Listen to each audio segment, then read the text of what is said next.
नमस्कार दोस्तों। आज हम आपको प्यार की एक ऐसी कहानी सुनाने वाले हैं जिसे सुनकर आप जीवन भर खुश रह सकते हैं। तो चलिए दोस्तों, कहानी को शुरू करते हैं। एक अमीर लड़का था। उसे एक गरीब किसान की लड़की से प्यार हो गया।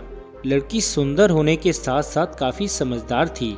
एक दिन जब लड़के ने उस लड़की को बताया कि वह उससे प्यार करता है और उससे शादी करना चाहता है, तो लड़की ने कुछ सोचने के बाद उस लड़की को शादी करने से इनकार कर दिया, क्योंकि वह गरीब परिवार से रिश्ता रखती थी।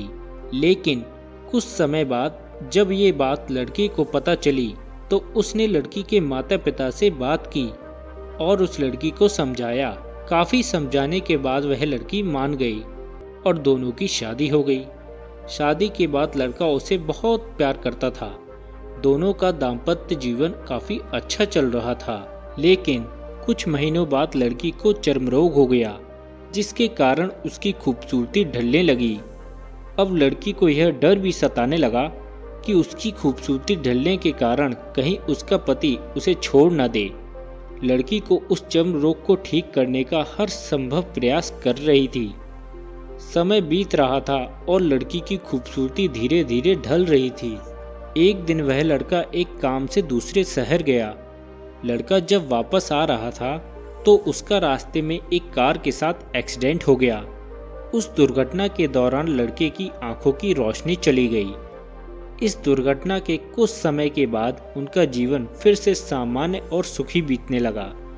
वह लड़की चर्म रोग की वजह से दिन प्रतिदिन कमजोर और बदसूरत होती गई, लेकिन पति अंधा होने के कारण उनका जीवन ठीक से चलता रहा और दिखाई ना देने के कारण वह लड़का उससे पहले की तरह प्यार करता रहा। कुछ सालों बाद बीमारी के कारण उस लड़की की मृत्यु हो गई।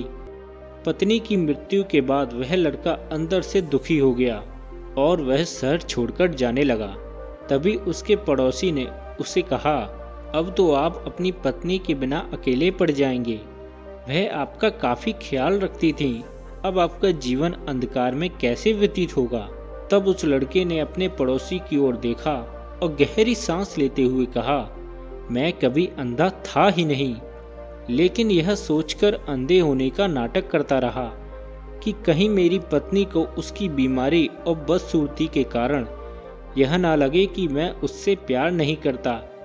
इसीलिए मैं इतने सालों तक बिना कुछ कहे हुए अपनी पत्नी की खुशी के लिए अंधा बना रहा। यह बात सुनकर पड़ोसी की आंखों में आंसू आ गए और वह लड़का उठकर वहां से चला गया। दोस्तों, अगर आप जीवन भर खुश रहना चाहते हैं तो आप लोगों की कमियों की तरफ नहीं, उनकी खूबियों की तरफ गौर कीजिए। आपका जीवन आसान हो जाएगा। तो दोस्तों, ये कहानी आपको कैसी लगी हमें कमेंट करके ज़रूर बताएं। और अगर आपको ये कहानी पसंद आई हो तो वीडियो को लाइक करें और हमारे चैनल को सब्सक्राइब भी करें, क्योंकि अब हम ऐसी ही वीडियो लगातार आपके लिए लाते रहेंगे। धन्यवाद।